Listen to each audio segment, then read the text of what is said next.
ಸ್ತ್ರೀ ಜಾಗೃತಿ ಕನ್ನಡ ಮಾಸಪತ್ರಿಕೆ ಬೆಂಗಳೂರು 25ನೇ ಬೆಳ್ಳಿ ಮಹೋತ್ಸವ ಕಾರ್ಯಕ್ರಮದಲ್ಲಿ ಭಾಗವಹಿಸುವುದು ನನ್ನ ಭಾಗ್ಯ. 25ನೇ ಬೆಳ್ಳಿ ಮಹೋತ್ಸವ ಕಾರ್ಯಕ್ರಮದಲ್ಲಿ ತಾವೆಲ್ಲರೂ ಆಗಮಿಸಿರುವುದನ್ನು ಸ್ವಾಗತ ಸುಸ್ವಾಗತವನ್ನು ಕೋರುತ್ತೇನೆ. ಈ ಕಾರ್ಯಕ್ರಮದಲ್ಲಿ ನಾನು ಒಂದೆರಡು ಮಾತನಾಡಲು ಇಚ್ಛಿಸುತ್ತೇನೆ. ವೇದಿಕೆಯ ಮೇಲೆ ಆಸೀನರಾಗಿರುವ ಅಧ್ಯಕ್ಷರೇ, ಉಪಾಧ್ಯಕ್ಷರೇ, ಹಿರಿಯ ನಾಗರಿಕರೇ, ಗಣ್ಯಮಾನ್ಯರೇ, ಹಾಗೆ ಕೆಳಗೆ ಕೂತಿರುವ ಅಕ್ಕ ತಂಗಿಯರೇ, ಅಣ್ಣ ತಮ್ಮಂದಿರೇ, ಸಹಪಾಠಿಗಳೇ, ಎಲ್ಲರಿಗೂ ನನ್ನ ಶರಣಾರ್ಥಿ. ನನ್ನ ಹೆಸರು ಬಸವಪ್ರಿಯ. ನಾನು ಓದುತ್ತಿರುವ ತರಗತಿ 3ನೇ ತರಗತಿ. ಏಕೆ ಹಣೆಗೆ ಕುಂಕುಮವನ್ನು ಧರಿಸುತ್ತೇವೆ? ಏಕೆ ಹಣೆಗೆ ಸಿಂಧೂರವನ್ನು ಧರಿಸುತ್ತೇವೆ? ಸಿಂಧೂರದ ಸಂಕೇತವೇನು ಹೇಳ್ಕೊಡ್ಬೇಕಲ್ವಾ ಮಕ್ಕಳಿಗೆ?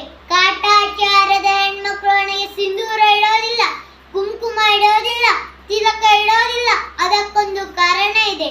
ದೇವಿ ಸಪ್ತಸತಿಯಲ್ಲಿ ಬರ್ತಾರಲ್ಲ, ಮಾರ್ಕಂಡಿ ಋಷಿಮುನಿಗಳು, ಶುಂಭನಿ ಶುಂಭ ಎನ್ನುವರು ಇಬ್ಬರು ರಾಕ್ಷಸರು ತಾಯಿ ಜಗನ್ಮಾತೆಯನ್ನು ಕೆಟ್ಟ ದೃಷ್ಟಿಯಿಂದ ನೋಡಿದಾಗ ತಾಯಿ ಜಗನ್ಮಾತೆ ಖುದ್ದು ಕ್ರೋಧಿತರಾಗಿ ಶಾಂಭವಿ ಅವತಾರವನ್ನು ತಾರಿ ನಿಂತು ಶುಂಭನಿ ಶುಂಭ ಎನ್ನುವ ರಾಕ್ಷಸರ ಸಂಹಾರವನ್ನು ಮಾಡಿ ಅವರ ರಕ್ತವನ್ನು ತನ್ನ ಹಣೆಗೆ ತಿಲಕವನ್ನಾಗಿ ಧರಿಸುತ್ತಾರೆ.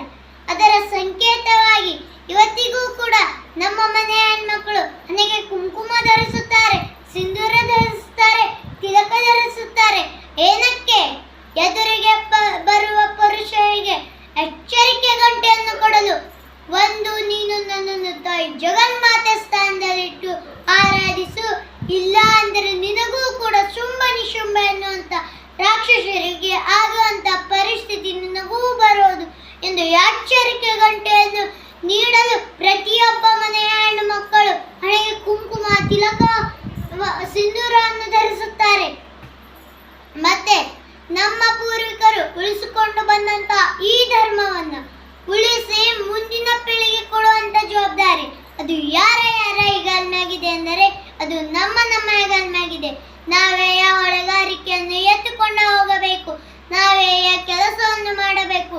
ಮತ್ತೆ ಪ್ರತಿಯೊಬ್ಬ ತಾಯಂದಿರು ತಮ್ಮ ಮಕ್ಕಳಿಗೆ ಸಂಸ್ಕಾರವನ್ನು ಕೊಡಬೇಕು. ಮತ್ತೊಮ್ಮೆ ಸಂಸ್ಕಾರ ಬೆಳೆಯಬೇಕು ನಮ್ಮ ದೇಶದಲ್ಲಿ.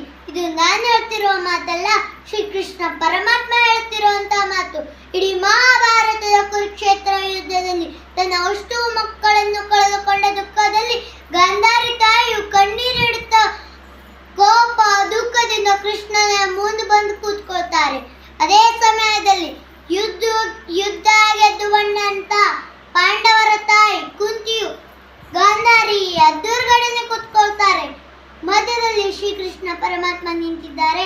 ಆಗ ಗಾಂಧಾರಿ ತಾಯಿಯು ಕಣ್ಣೀರಿಡುತ್ತಾ ಮುಷ್ಟಿಗೆ ಹಿಡಿದು ಗಟ್ಟಿದನೆಯಲ್ಲಿ ಕೋಪ ದುಃಖದಿಂದ ಕೃಷ್ಣನಿಗೆ ಪ್ರಶ್ನೆ ಮಾಡ್ತಾರೆ. ನಂಗೆ ಯಾಕಿಂತ ಅನ್ಯಾಯ ಮಾಡಿದೆ? ಕುಂತಿಗೆ ಯಾಕಷ್ಟು ಒಳ್ಳೆ ಮಕ್ಕಳನ್ನು ಕೊಟ್ಟೆ? ನಂಗೆ ಯಾಕೆ ಇಷ್ಟು ಕೆಟ್ಟ ಮಕ್ಕಳನ್ನು ಕೊಟ್ಟೆ? ನಾನೇ ನಿಂಗೆ ಕಲ್ಲು ಮಣ್ಣುಗಳಿಂದ ಪೂಜೆ ಮಾಡಿದ್ನ? ಕುಂತಿ ಮಾತ್ರ ನಿಂಗೆ ಹೂವಣ್ಣುಗಳಿಂದ ಪೂಜೆ ಮಾಡಿಲ್ಲ?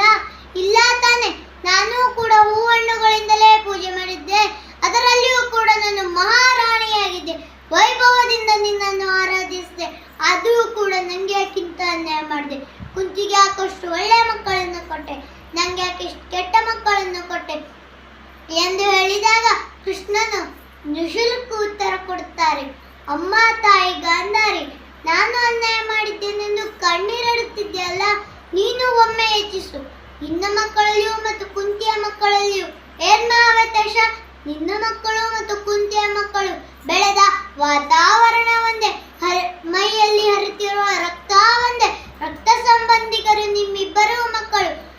ಮತ್ತೆ ಆಡಿ ಅವರು ಪಾಠ ಕಲಿತದಂತ ಗುರುಗಳು ಒಂದೇ, ಪಾಠ ಕಲಿಸಿದಂತ ಗುರುಗಳು ಒಬ್ಬರೇ, ಮತ್ತೆ ಆಡಿ ಬೆಳೆದ ವಾತಾವರಣವೂ ಒಂದೇ. ಇಷ್ಟೆಲ್ಲ ಸಮಾನತೆ ನಿಮ್ಮಿಬ್ಬರು ಮಕ್ಕಳಲ್ಲಿ ಇರುವಾಗ ಅಲ್ಲಿ ಬದಲಾಗಿದ್ದು ತಾಯಿ ಮಾತ್ರ. ನೀನು ತನ್ನ ಪತಿಯ ಮನೆಗೆ ಬಂದ ನಂತರ ನನ್ನ ಪತಿಗೆ ಇರುವ ದುರ್ಭಾಗ್ಯ ನಂಗೆ ಯಾಕೆ ಬೇಕು ಎಂದು ಕಣ್ಣಿಗೆ ಪಟ್ಟಿ ಕಟ್ಕೊಂಡೆ. ಸರಿ, ಆದ್ರೂ ಮಕ್ಕಳಾದ್ರೂ ಕೂಡ ನಿಂಗೆ ಕಣ್ಣಿಗೆ ಇದನ್ನು ತೆಗೆಯಲಿಲ್ಲ. ಇದಕ್ಕಾಗಿ ನಿನ್ನ ಮಕ್ಕಳು ಎಂದು ನೀನು ಕಣ್ಣಿಗೆ ಪಟ್ಟಿ ಕಟ್ಕೊಂಡೆ, ಅಂದೇ ನಿನ್ನ ಮಕ್ಕಳು ನೋಡಬಾರ್ದನ್ನ ನೋಡಿದ್ರು, ಮಾಡಬಾರ್ದನ್ನ ಮಾಡಿದ್ರು, ಯಾರ ಜೊತೆ ಸೇರಬಾರ್ದು ಅಂತರ್ ಜೊತೆನೆ ಸೇರಿದ್ರು.